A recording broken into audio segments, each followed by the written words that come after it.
Temos estar aqui na casa do Senhor, pedindo para Ele, né? Pedindo, Senhor, eu quero atrair o seu olhar de amor para nós. Irmãos, todo dia a gente tem que pedir para que o olhar do Senhor seja, que a gente consiga atrair o olhar de amor. Porque Deus é amor, a palavra diz. Mas a gente tem que conseguir atrair esse olhar para a gente. Então eu vou deixar uma porçãozinha da palavra aqui para os irmãos, hoje, que está lá em João, capítulo 19, Evangelho de João 19.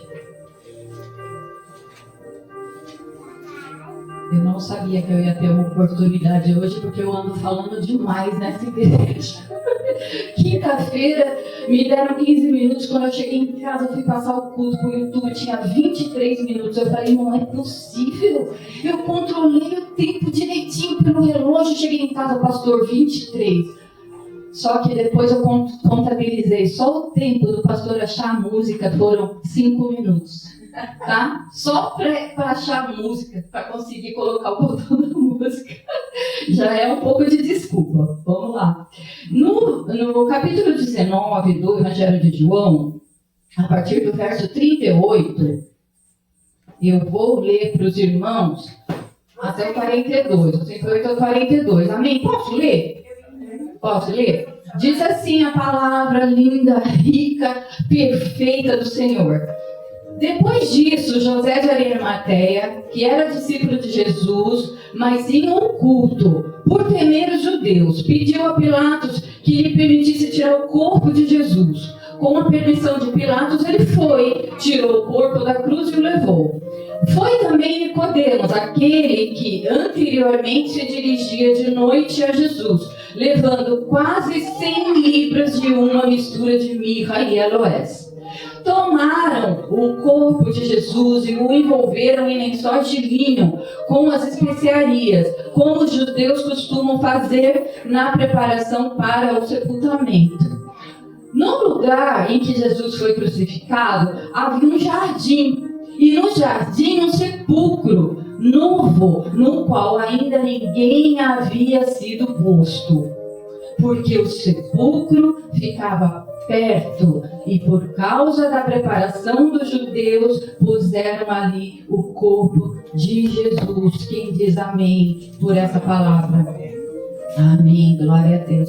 O que eu quero falar com os irmãos sobre essa palavra foi algo que eu até comentei com a irmã Vanete, já tem umas 3 semanas, né, irmã? Falei, irmã, eu recebi via antena lá do céu uma palavra que eu não sei o que é exatamente que o Espírito quer que seja ministrado, mas com o tempo eu fui descobrindo o que é. Então, se eu fosse dar um título para essa palavra, o título seria uma pergunta: quem quer um corpo morto? Quem quer um corpo morto? Quem quer um corpo morto? Por que José de Arimateia queria tanto corpo morto? O Nicodemos queria um corpo morto. Como diz aqui a palavra, ele só se encontrava com Jesus às escondidas, porque ele tinha medo das represálias do Sinédrio. Mas deu tanta importância para um corpo morto. Da mesma forma, Maria Madalena, tanto que essa mulher fez por um corpo morto. Irmãos, o corpo morto não faz milagre. O corpo morto de Jesus não ressuscitava mais Lázaro, nem filho da viúva de Naim, nem a Talita Cume. O corpo morto de Jesus não multiplicava peixe. O corpo morto de Jesus, ele não acalmava a tempestade mais. O corpo morto de Jesus não curava mais a cegueira das pessoas, não limpava os leprosos. Por que essa importância no corpo de Jesus? Já sem vida. E quando eu penso, né? Será que já passou o tempo de eu falar sobre isso? Algo que há 3 semanas atrás foi ministrado no meu coração. Aí eu ouço ontem uma um testemunho, irmã Valete. Olha que glorioso. Eu estava ouvindo uma ministração, como eu ouço todos os dias, aleatoriamente. Eu não escolhi um tema, mas eu ouvi da Helena Tanuri, ela contando um testemunho que alguém contou para ela.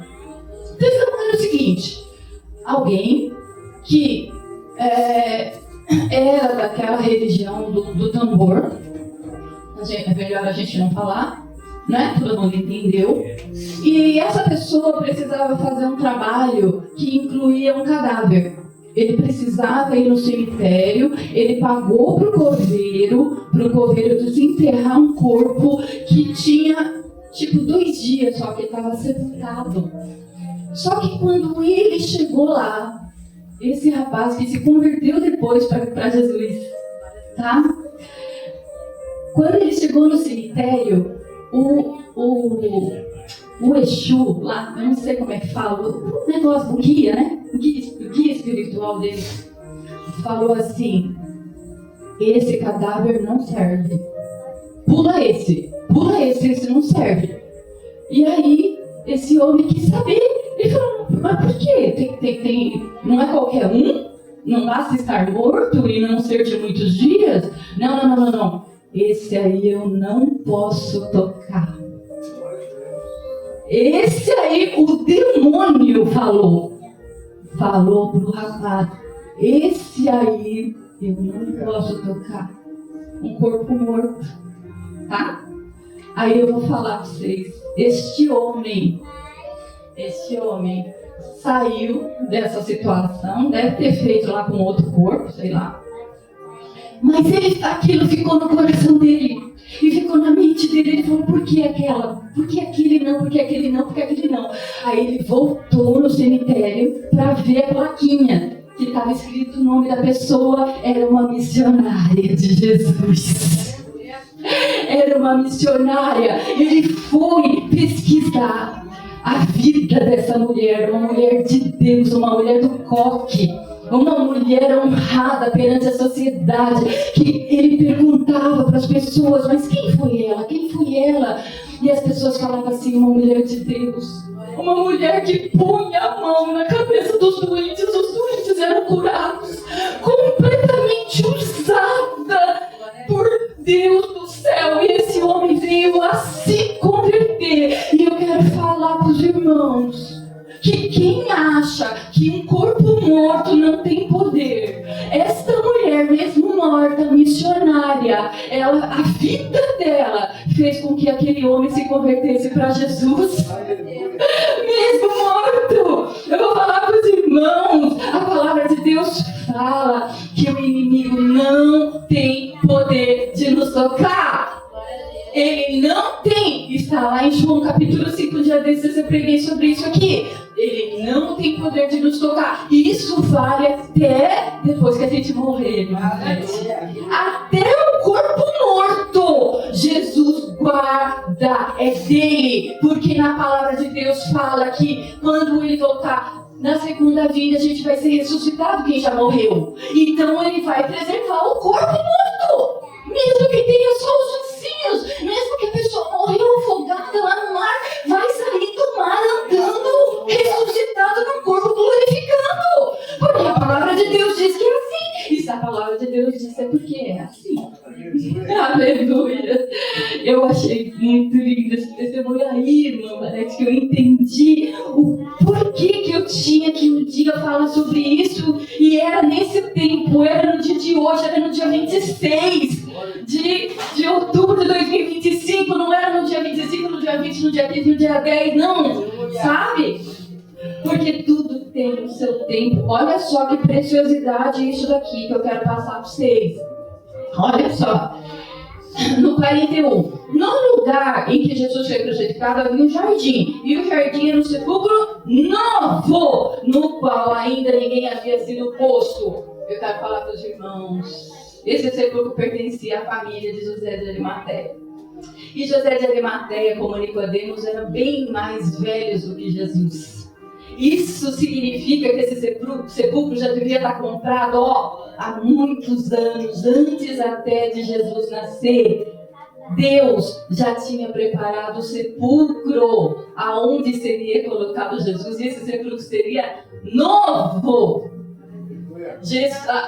Eu creio que, lendo essa palavra, José de Arimateia comprou com a intenção de ele mesmo ser sepultado lá. Ou alguém da sua família, seu esposo, alguém que ele amasse muito. Mas Deus não deixou ninguém morrer. Acredito que na família de José de Arimateia todo mundo morreu de velho, porque Deus não deixou ninguém morrer para que aquele sepulcro, que a palavra está dizendo que estava pertinho de onde acontecia a crucificação, estava separado para Jesus. E eu estou falando isso para os irmãos saberem que tudo na nossa vida, o que é para a gente, está separado. Tudo está separado e está no ponto certo, está sendo guardado. E Deus move o céu e move a terra, para que o teu plano perfeito seja perfeito na vida de cada um. Como ele fez com Jesus, o plano perfeito de reconexão conosco, com Deus, através de Jesus, tinha que ser perfeito. Inclusive num sepulcro novo, para que aquele corpo fosse guardado só 3 dias. Novinho e folha, irmãos, só por 3 dias. Ele só ficou lá 3 dias, só precisou de 3 dias. Uma outra curiosidade para terminar nesse texto. Está no 39, que Nicodemos levou uma quantidade de 100 libras de uma mistura de mirra e aloés, que era uma mistura de especiarias que se levava para embalsamar o corpo, para deixar o corpo cheiroso, tal, né? E os linhos, tal. E aí, eu fui dar uma pesquisada, como o irmão Jefferson fala, eu fui dar uma pesquisada. Irmãos, 100 libras de uma mistura equivalia a uma fortuna. Era muito dinheiro, era tipo assim, de 2 a 8 anos de trabalho de uma pessoa. Era muito valioso. Era em torno de 34 quilos de especiarias para Jesus morto. Já não estava mais multiplicando pães e peixes, estava morto! Mas levaram 34 quilos de especiaria para o corpo de Jesus, só para 3 dias. Olha só, uma outra curiosidade ainda em cima desse 39. Segundo Flávio Joséfo, todo mundo conhece Flávio Joséfo, já ouviu falar? Não. Flávio Joséfo é um historiador, né, pastor, do primeiro século. Assim, contemporâneo de Jesus, né? Ele escreveu sobre Jesus. Ele é a pessoa que todo mundo crê que Jesus existiu por causa de Flávio Joséfo. Porque ele escreveu, era um historiador que ele não era cristão. Ele era um historiador, mas era uma pessoa que escrevia as coisas, os acontecimentos, né? Flávio Joséfo. E Flávio Joséfo escreveu como foi o sepultamento de Gamaliel. Gamaliel, aquele que era como se fosse o Papa. Pensa hoje a Igreja Católica, o Papa. A Gamaliel, aquele que Paulo aprendeu aos pés dele, era o grandão do Sinédrio. Era o Gamaliel. Aí o Flávio Joséfo colocou nas anotações dele, isso está dentro da história do judaísmo lá, que foi levado, que no sepultamento de Gamaliel foi levado uma quantidade de 20 libras de especiarias. 34 para Jesus, que foi crucificado como bandido. Foi crucificado, só era crucificado a pior espécie de pessoa daquela época. 34 para honrar Jesus e 20 para honrar Gamaliel, que era um grandão da época. Isso é mais uma curiosidade para vocês saberem que o Deus que nós servimos, o Deus que fez você sair de casa hoje, viu, Elaine? Fez você sair de casa hoje. A Elaine chegou para ela e falou assim: eu senti de vir. Mesmo sozinha, né? Tinha ela doente, eu senti de vir. O Deus que te chamou para vir aqui, ele é honrado. Ele foi honrado há 2025 anos atrás.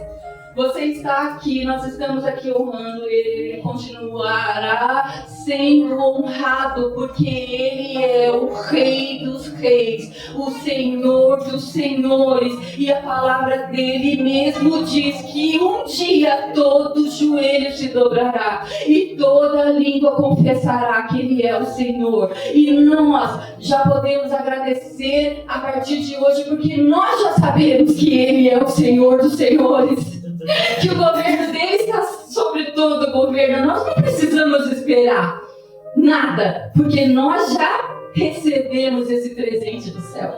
Assim, eu agradeço a minha oportunidade em nome de Jesus. Glória a Deus.